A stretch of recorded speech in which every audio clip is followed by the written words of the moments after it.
Piston ಇದು 3 ಇದ್ದು ಅವಾಗ ಹೀಟ್ ಆಗೋದು ಗಾಡಿ. ಹೌದು, ಜಾಸ್ತಿ ಒಂದು 12 ಅವರ್ ಹೊಡಿತು, 10 ಅವರ್ 6 ಅವರ್ ಹೊಡೋರು ಹೀಟ್ ಬರೋವು. ಇವಾಗ 12 ಅಲ್ಲ 20 ಅವರ್ ಹೊಡೋದ್ರು ಹೀಟ್ ಬರಲ್ಲ. ಗಾಡಿ ಕೂಲಿಂಗು ಚೆನ್ನಾಗಿ ಕೊಟ್ಟಿದ್ದಾರೆ. ಮೈಲೇಜು ಬಡವ್ರ ಸ್ಥಾನದಲ್ಲಿ ಈಗ ರೋಟಾವೇಟ್ರಿಗೆ 2.5 ಹೋಗುತ್ತೆ. 5 ನೆಗ್ಲಿಗೆ ಒಂದು 3.25 ಲೀಟರ್ ಅಷ್ಟು ಹೋಗುತ್ತೆ. ಅವಾಗ ಆಗಲ್ಲ 3.5 4 ತಕಲು ಹೋಗೋದು. ನಾವು ಸ್ಟಾರ್ಟಿಂಗ್ ಕಲ್ತಿದ್ದು ಮಹೇಂದ್ರನೇ, ಲಾಸ್ಟಿಗೂ ತಗೊಂಡಿರೋದು ಮಹೇಂದ್ರನೇ. ಎಲ್ಲಾ ಗಾಡಿನೂ ಪರ್ಮಿಷನ್ ಎಲ್ಲಾನು ಓಡಿಸಿದೀನಿ. ಅದ್ರ ಲೈಕ್ ಮಾಡಿದ್ದು ಮಹೇಂದ್ರ.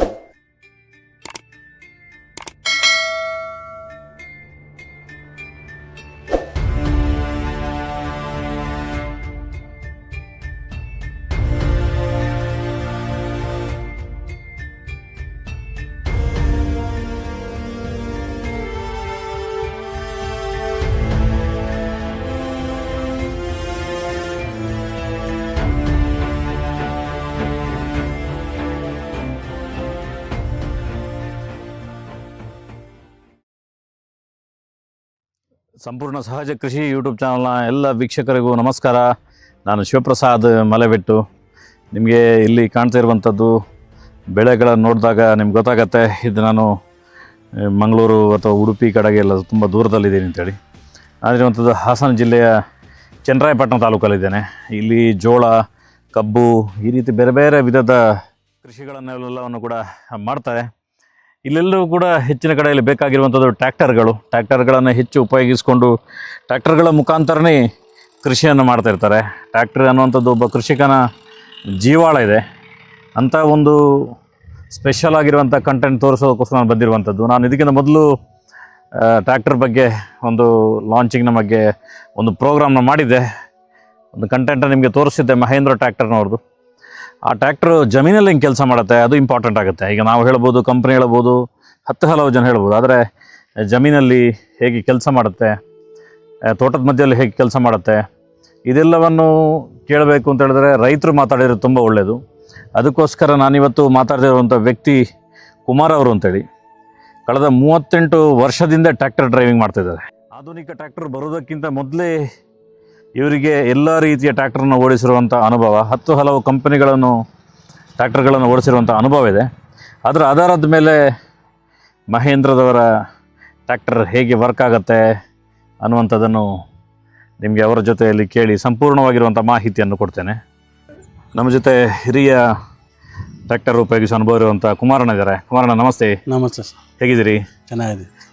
ನಮಗೆಲ್ಲರಿಗೂ ಕೂಡ 30 ಚಿಲ್ಲರೆ ವಯಸ್ಸು, ಆದರೆ ನಮ್ಮ ವಯಸ್ಸಿಗಿಂತ ಹೆಚ್ಚು ವಯಸ್ಸು ನಿಮಗೆ ಟ್ರ್ಯಾಕ್ಟರ್ನ ಅನುಭವ. ಇವತ್ತಿನ ಆಧುನಿಕ ಟ್ರ್ಯಾಕ್ಟರ್ನಿಂದ ಹಿಡಿದು ಮೊದಲು ಲಾಂಚ್ ಆಗಿರುವಂಥ ಸಾಮಾನ್ಯ ಟೆಕ್ನಿಕಲ್ ಇರುವಂಥ ಟ್ರ್ಯಾಕ್ಟರ್ಗಳು ಕೂಡ ನಿಮಗೆ ಓಡಿಸಿ ಗೊತ್ತಿರುವಂಥದ್ದು. ಹೇಗೆ ನೀವು ಈ ಟ್ರ್ಯಾಕ್ಟರ್ನ ಕೆಲಸದ ಫೀಲ್ಡಿಗೆ ಬಂದ್ರಿ? ಅವಾಗ ಅಂದರೆ ಮನೆ ಪ್ರಾಬ್ಲಮ್ ತೊಂದರೆ ಇದ್ದಾಗ, ಬಡತನದಲ್ಲಿದ್ದಾಗ ಡ್ರೈವಿಂಗ್ ಕಲ್ತು ಅವಾಗ 18 ವಯಸ್ಸಿಂದಲೂ ಟ್ರ್ಯಾಕ್ಟರ್ ಕಲ್ತು ಟ್ರ್ಯಾಕ್ಟರ್ನೇ ಓಡಿಸ್ತಾ ಇದ್ದೀನಿ. ಅವಾಗಿಂದಲೂ 38 ವರ್ಷ ಆಯಿತು. ಅವಾಗ ಮಹೇಂದ್ರ, ಫಾರ್ಮಾ ಟ್ರ್ಯಾಕು, ಸ್ವರಾಜು ಎಲ್ಲ ಕಂಪ್ನಿನೂ ಹೊಡೆದಿದ್ದೀನಿ. ಆದರೆ ಮಹೇಂದ್ರದಷ್ಟು ನಮಗೆ ಯಾವುದೂ ಲೈಕ್ ಮಾಡೋಕ್ಕೆ ಬರ್ನಿಲ್ಲ. ಅವಾಗಿಂದಲೂ ಅಷ್ಟೇ. ಇವಾಗ ಹೊಸ್ದಾಗಿ ಲಾಂಚ್ ಮಾಡಿದ್ರಲ್ಲ ಅಂದ್ಬಿಟ್ಟು ನಾವು ಸ್ವಂತ ಬಂಡವಾಳ ಅಂದರೆ ಲೋನ್ ಹಾಕ್ಸ್ಕೊಂಡು ಮಾಡ್ಕೊಂಡಿದ್ದೀನಿ. ಬಡಸ್ತನದಲ್ಲಿದ್ರೂ ತಗೋಬೇಕು ಅನ್ನೋ ಆಸೆಯಿಂದ ತಗೊಂಡಿದ್ದೀನಿ, ದುಡಿಬೇಕು ಅನ್ನೋ ಆಸೆಯಲ್ಲಿ. ಈಗ ಮಹೇಂದ್ರ ಇದ್ರನ್ನೇ ನಾವು ಬಿಟ್ಟು ಬೇರೆ ಯಾವುದಕ್ಕೂ ಹೋಗಲ್ಲ. ಅಂದರೆ ಇದಕ್ಕೆ ಮಾಲೀಕರು ನೀವೇ, ಡ್ರೈವರ್ ನಾವೇ. ನೀವು ಟ್ರ್ಯಾಕ್ಟರ್ ಸ್ವಂತ ತಗೊಳ್ಳಿಕ್ಕೆ ಶುರು ಮಾಡಿ ಎಷ್ಟು ವರ್ಷ ಆಯಿತು? ಇವಾಗ ಜಸ್ಟ್ ಇದು ಮೊದಲು ಒಂದು ತಿಂಗಳಾಯ್ತು. ಅಂದರೆ 38 ವರ್ಷ ನೀವು ಡ್ರೈವರ್ ಕೆಲಸ, ಬೇರೆ ಡ್ರೈವರಲ್ಲಿ ಕೆಲಸ ಮಾಡಿದ್ರಿ. ಈಗ ಸ್ವಂತ ತಗೊಂಡಿದ್ರಿ. ಸ್ವಂತ. ಆಗನೂ ಕೂಡ ಅತ್ಯುತ್ತಮವಾಗಿರುವಂಥ ಕಂಪನಿನೇ ಆಯ್ಕೆ ಮಾಡಿದ್ರಿ. ನಾವು ಸ್ಟಾರ್ಟಿಂಗ್ ಕಲ್ತಿದ್ದು ಮಹೇಂದ್ರನೇ, ಲಾಸ್ಟಿಗೂ ತಗೊಂಡಿರೋದು ಮಹೇಂದ್ರನೇ. ಎಲ್ಲಾ ಗಾಡಿನೂ ಪರ್ಮಿಷನ್ ಎಲ್ಲಾನು ಓಡಿಸಿದೀನಿ. ಅದ್ರ ಲೈಕ್ ಮಾಡಿದ್ದು ಮಹೇಂದ್ರ ಒಂದೇ. ಈಗ ಈ ನೀವು ತಗೊಳ್ಳುವಂಥದ್ದು ಇದೆಲ್ಲ, ಈಗ ನಮ್ಮಂಥ ಹೊಸ ಕೃಷಿಕರು ತಗೊಳ್ಳೋದಕ್ಕೂ ವ್ಯತ್ಯಾಸ ಇದೆ. ಯಾಕಂದರೆ ನಮಗೆ ಯಾವುದೋ ಒಂದು ಅಡ್ವರ್ಟೈಸ್ಮೆಂಟ್ ಇದನ್ನೆಲ್ಲ ನೋಡಿ ತಗೋತೀವಿ. ಆದರೆ ನೀವು ತಗೋಬೇಕಾದ್ರೆ ಪಕ್ಕ ನೀವು ಯೋಚನೆ ಮಾಡಿ ನಿಮಗೆ ಅದರದ್ದೆಲ್ಲ ಸಾಧಕ ಬಾಧಕ ಗೊತ್ತಿರುತ್ತೆ. ಅದರಿಂದ ಏನು ಲಾಭ, ಏನು ವಿಶೇಷತೆಗಳಿದೆ, ನಮ್ಗೆ ಹೆಂಗೆ ಕಂಫರ್ಟ್ ಆಗುತ್ತೆ, ಅದೆಲ್ಲ ಗೊತ್ತಿದ್ರಿಂದಾಗಿ ನೀವು ತಗೊಳ್ತಿರುವಂಥದ್ದು.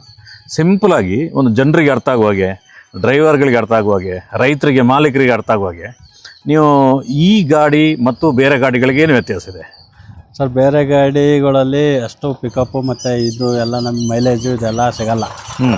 ಮಹೇಂದ್ರದಲ್ಲಿ ನಮಗೆ ಕಂಫರ್ಟಬಲ್ ಆಗಿ ಎಲ್ಲದೂ ಅನುಕೂಲ ಆಗ್ತದೆ. ಬಡಸ್ಥಾನಕ್ಕೆ ತಕ್ಕನಾಗಿ ಕಂಪ್ನಿಲಿ ಲ್ಯಾಂಡ್ ಮಾಡಿದ್ದಾರೆ. ಹಂಗಾಗಿ ಮಹೇಂದ್ರ ಬಿಟ್ಟರೆ ನಮಗೆ ಯಾವುದು ಲೈಕ್ ಮಾಡಲ್ಲ. ಮುಂಚೆ ಮಹೇಂದ್ರ ಗಾಡಿ ಬಿಟ್ಟಿದ್ದು ಬ್ಯಾಟ್ರಿ ಎಲ್ಲ ಸೈಡಲ್ಲಿ ಕೊಡೋರು, ಕಳ್ತನ ಆಗೋದು. ಇವಾಗೆಲ್ಲ ಹೊಸ್ದಾಗಿ ಲಾಂಚ್ ಮಾಡಿ ಫ್ರಂಟಿಗೆ ಕೊಟ್ಟಿದ್ದಾರೆ. ಯಾರೇ ಬಿಚ್ಚಕ್ಕೂ ಆಗಲ್ಲ, ಏನಿಲ್ಲ. ಅದು ಬಿಚ್ಚಬೇಕು ಅಂದ್ರೆ ಬಾನೆಟ್ಟೆ ಓಪನ್ ಮಾಡಬೇಕು. ಮತ್ತೆಲ್ಲ ಹೆಡ್ ಲೈಟು ಆಗ ಡೋಮ್ ಬರೋವು, ಒಂದು ಎಡಮಟ್ಟೆ ಏನಾರು ಹೊಡಿತು ಅಂದ್ರೆ ಕಟ್ಟಾಗಿ ಬಿದ್ದೋಗವು. ಇವಾಗ ಅಷ್ಟು ಇದಿಲ್ಲ, ಸ್ಟ್ರೆಂತ್ ಕೊಟ್ಟಿದ್ದಾರೆ. ಅಂದ್ರೆ ತೆಂಗಿನಕಾಯಿ ಬಿದ್ರೆ ಎಡ್ದೋಗ್ತಿತ್ತ? ಮಟ್ಟೆ ಗರಿ ಹೊಡೋದು ಸಾಕಾಯ್ತು, ಹೊಡೆದೋಗವು.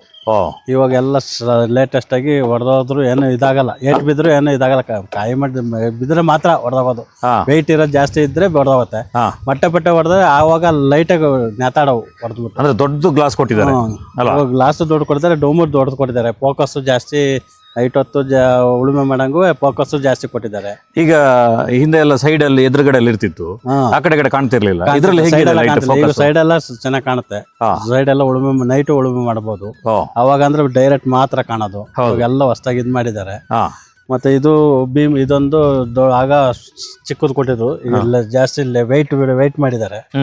ಮತ್ತೆ ಇದು 4 ಇದು ಮಾಡಿದ್ದಾರೆ ಪಿಸ್ಟಿನ್. ಇದು 3 ಇದ್ದು ಅವಾಗ ಹೀಟ್ ಆಗೋದು ಗಾಡಿ ಜಾಸ್ತಿ. ಒಂದು 12 ಅವರ್ ಹೊಡಿತು, 10 ಅವರ್ 6 ಅವರ್ ಹೊಡೋರು ಹೀಟ್ ಬರೋವು. ಇವಾಗ 12 ಅಲ್ಲ 20 ಅವರ್ ಹೊಡೋದ್ರು ಹೀಟ್ ಬರಲ್ಲ ಗಾಡಿ. ಕೂಲಿಂಗು ಚೆನ್ನಾಗಿ ಕೊಟ್ಟಿದ್ದಾರೆ. ಮತ್ತೆ ಗೇರ್ ಬಾಕ್ಸ್ ಇದು ದೊಡ್ಡದು ಮಾಡಿದ್ದಾರೆ.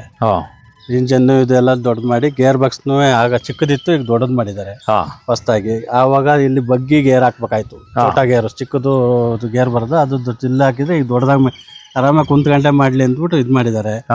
ಇಲ್ಲಿ ಹ್ಯಾಂಡ್ ಬ್ರೇಕ್ ಎಕ್ಸ್ಟ್ರಾ ಆಗ ಹಿಂದಗಡೆ ಕೊಟ್ಟಿದ್ರು, ಇವಾಗ ಇಲ್ಲಿ ಕೊಟ್ಟಿದ್ದಾರೆ. ಅವಾಗ ಸ್ಟೈರಿಂಗು ಫುಲ್ಲು ಆರ್ಡಿನರಿ ಬತ್ತಿದ್ದು, ಎಳೆದು ಸಾಯ್ಬೇಕಾಯ್ತು. ಫುಲ್ ಟೈಟ್ ಬರೋದು. ಇವಾಗೆಲ್ಲ ಪವರ್ ಸ್ಟೈರಿಂಗ್ ಮಾಡಿದ್ದಾರೆ, ಆರಾಮಾಗಿ ಇದು ಮಾಡ್ಬೋದು. ಕಾರ್ ಓಡಿಸ್ದಂಗೆ ಗೇರ್ ಮತ್ತೆ ಎಲ್ಲ ಆಲ್ಟ್ರೇಷನ್ ಮಾಡಿದ್ದಾರೆ. ಇದು ಚೋಟ ಗೇರು ಇಲ್ಲಿ ಬಗ್ಗಿ ಹಿಂಗೆ ಎಳಿಬೇಕಾಯ್ತು. ಇವಾಗ ಲಾಂಗ್ ಕೊಟ್ಟಿದ್ದಾರೆ, ಆರಾಮಾಗಿ ಸೀಟ್ ಮೇಲೆ ಕೂತ್ಕೊಂಡೆ ಆರಾಮಾಗಿ ಹಾಕ್ಬೋದು. ಮತ್ತೆ ಇಲ್ಲಿ ರೋಟ್ರ್ ಗೇರು ಅದು ಎಲ್ಲ ಕಂಫರ್ಟಬಲ್ ಆಗಿದೆ. ಇನ್ನು ಸೀಟು ಆರಾಮಾಗಿ ಎಷ್ಟಿದ್ರು ಹಿಂದೆ ಫುಲ್ ಲಾಂಗ್ ಹೋಗುತ್ತೆ, ಆರಾಮಾಗಿ ಫ್ರೀಯಾಗಿ ಕೂತ್ಕೋಬಹುದು. ಹಿಂದೆ ಮುಂದೆ ಫುಲ್ ಲಾಂಗ್ ಹೋಗುತ್ತೆ, ಎಷ್ಟು ಬೇಕಾದ್ರೂ ಕೂರ್ಬಹುದು. ಹೈಟ್ ಹೈಟ್ ಬರುತ್ತೆ, ಆರಾಮಾಗಿ ಇದಾಗುತ್ತೆ. 6 ವರ್ಷ ಇದು ಕೊಟ್ಟಿದ್ದಾರೆ ವ್ಯಾರಂಟಿ. ಇದು ಅಂದ್ರೆ ಏನಾದ್ರು ಪಾರ್ಟ್ಸ್ ಗಳು ಹೋದ್ರೆ ಹೊಸ್ತು ಕೊಡ್ತಾರೆ. ಮತ್ತೆ ಬೋಲ್ಟ್ ನಟ್ಟು ಇದು ಇದೆಲ್ಲ ಟೈರ್ದು, ಅವಾಗ ಚೋಟ ಬರೋವು ಏನಾರ ಇದಾಯ್ತು ಅಂದ್ರೆ ಕಟ್ಟಾಯ್ತು ಅಂದ್ರೆ ಸಿಕ್ತಿತ್ತಿಲ್ಲ. ಇವಾಗ ಉದ್ದ ಲೆಂತ್ ಕೊಟ್ಟಿದ್ದಾರೆ, ಲಾಂಗ್ ಆಗಿ ಲೆಂತ್ ಕೊಟ್ಟಿದ್ದಾರೆ. ಇಲ್ಲಿ ಉಕ್ಕದು ಇದು ಆಗೋ 6 ಬೋಲ್ಟ್ ಬರ್ತಿದ್ದು, ಈಗ 12 ಬೋಲ್ಟ್ ಕೊಟ್ಟಿದ್ದಾರೆ. ಉಕ್ಕದು 6 ಕೊಟ್ಟಿದ್ರೆ ಈಗ 12 ಸ್ಟ್ರೆಂತ್ ಕೊಟ್ಟಿದ್ದಾರೆ. ಬೆಡ್ಡಿಂಗ್ ಇದೆಲ್ಲ ಇದು ತೊಡೆ ಅವಾಗ ಸಣ್ಣ ಇದ್ದು ಇಲ್ಲ ಬಳಕಾಡವು ಮುರಿದೋಗೋದು. ಈಗ ಅದು ವೆಯ್ಟ್ ಜಾಸ್ತಿ ಕೊಟ್ಟಿದ್ದಾರೆ. ಮೈಲೇಜು ಬಡವ್ರ ಸ್ಥಾನದಲ್ಲಿ ಈಗ ರೋಟಾವೇಟ್ರಿಗೆ 2.5 ಹೋಗುತ್ತೆ. 5 ನೆಗ್ಲಿಗೆ ಒಂದು 3.25 ಲೀಟರ್ ಅಷ್ಟು ಹೋಗುತ್ತೆ. ಅವಾಗ ಆಗಲ್ಲ 3.5 4 ತಕಲು ಹೋಗೋದು. ಮೈಲೇಜು ಚೆನ್ನಾಗಿದೆ. ಬಡಸ್ಥಾನಕ್ಕೆ ಮಹೇಂದ್ರ ಬಿಟ್ರೆ ಯಾವುದೂ ಅಲ್ಲ. ಅದರಿಂದಾಗಿ ನಿಮ್ಗೊಂದಷ್ಟು ಡೀಸೆಲ್ ಚಾರ್ಜ್ ಉಳಿತದಲ್ಲ? ಉಳಿಯುತ್ತೆ. ಕಂಫರ್ಟಬಲ್ 1 ಅವರ್ ಕೆಲಸ ಮಾಡಿದ್ರೆ 500 ರೂಪಾಯಿನಾರು ಉಳಿಯುತ್ತೆ. ಹೌದಲ್ಲ. ನೀವು ಎಷ್ಟು ಗಂಟೆ ದುಡಿದ್ರಿ ಒಂದಿನಕ್ಕೆ?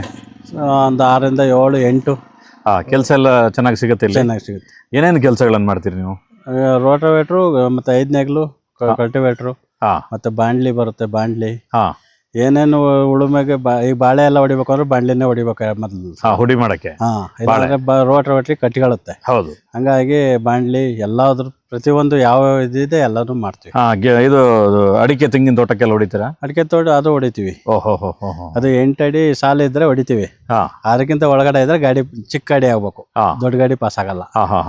ಅವ್ರು ಬಂಪರ್ ಅಂತ ಹೇಳಿದ್ರಲ್ಲ ಒಬ್ರು, ಬಂಪರ್ ಲೆಂತ್ ಇದೆ ಅಂತ. ಲೆಂತ್ ಕೊಡ್ನಿಲ್ಲ ಅಂದ್ರೆ ಇದು ಬಾನೆಟ್ ಓಪನ್ ಆಗಲ್ಲ, ಹೊಡಿಯುತ್ತೆ. ಇದಕ್ಕೆ ಹತ್ರ ಬಂದ್ರೆ ಇದು ತೆಗಿಯಕ್ಕಾಗಲ್ಲ.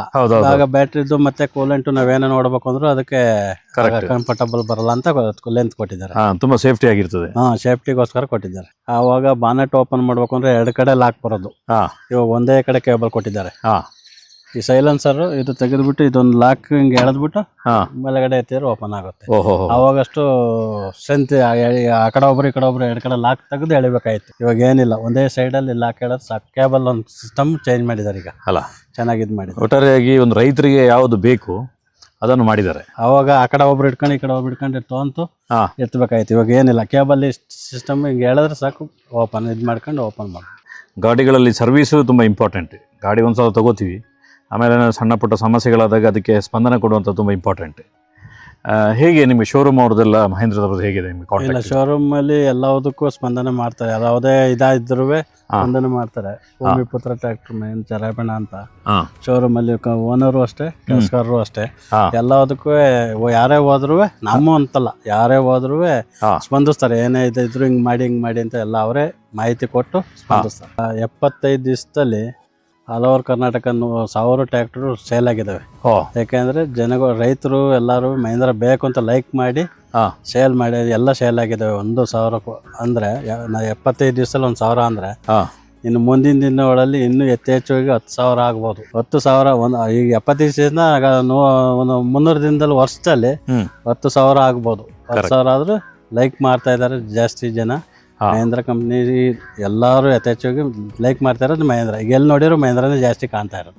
ಕುಮಾರಣ್ಣ, ಯಾವುದೇ ಒಂದು ಗಾಡಿಯನ್ನು ನಾವು ಮಾತಾಡಬೇಕಾದ್ರೂ, ಗಾಡಿ ಒಳ್ಳೆತನ ಹೇಳಬೇಕಾದ್ರೂ ಕೂಡ ಅದನ್ನು ಪ್ರತಿನಿತ್ಯ ಓಡಿಸೋರಿಗಿಂತ ಬೇರೆ ಯಾರು ಅದರ ಬಗ್ಗೆ ಚೆನ್ನಾಗಿ ಹೇಳಲಿಕ್ಕೆ ಸಾಧ್ಯ ಇಲ್ಲ. ಆ ಕಾರಣಕ್ಕೋಸ್ಕರ ಅಚಾನಕ್ಕಾಗಿ ನೀವು ಸಿಕ್ಕಿದ್ರಿ, ನಿಮ್ಮ ಕಡೆಯಿಂದಷ್ಟು ಮಾಹಿತಿ ಅಂತ ತಗೊಳ್ಳುವ ಅಂತ ಅನ್ನಿಸ್ತು, ಇದ್ರ ಬಗ್ಗೆ ಹೇಳುವ ಅಂತ ಅನ್ನಿಸ್ತು. ಅದಕ್ಕೋಸ್ಕರ ನಿಮ್ಮನ್ನು ಮಾತಾಡಿಸೋ ಪ್ರಯತ್ನವನ್ನು ಮಾಡಿದ್ದೇನೆ. ಹಾಗೆ ಒಂದು ಅತ್ಯುತ್ತಮವಾಗಿ ಸರಳವಾಗಿ ಜನರಿಗೆ ಅರ್ಥ ಆಗುವ ರೀತಿಯಲ್ಲಿ ಮಾಹಿತಿಯನ್ನು ಕೊಟ್ಟಿದ್ದೀರಿ ಕುಮಾರಣ್ಣ. ನಿಮಗೆ ನಮ್ಮ ಸಂಪೂರ್ಣ ಸಹಜ ಕೃಷಿ ಯೂಟ್ಯೂಬ್ ಚಾನಲ್ ಕಡೆಯಿಂದ ಧನ್ಯವಾದಗಳು. ನಿಮಗೂ ಸರ್, ನಾವು ನಮ್ಮ ಒಬ್ಬರು ನಿಮಗೆ ಹೇಳಿದ್ದೀವಿ ಅಂತಲ್ಲ, ನೀವು ಆಲ್ ಓವರ್ ಕರ್ನಾಟಕ ಇಂಡಿಯಾಕ್ಕೆಲ್ಲರಿಗೂ ಈ ಥರ ಒಂದು ಜನಗಳಿಗೆ ಮನವರಿಕೆ ಮಾಡಿ ತಿಳಿಸೋದಕ್ಕೋಸ್ಕರ ನಿಮಗೂ ನಮ್ಮ ಕಡೆಯಿಂದ ಧನ್ಯವಾದಗಳು ಸರ್.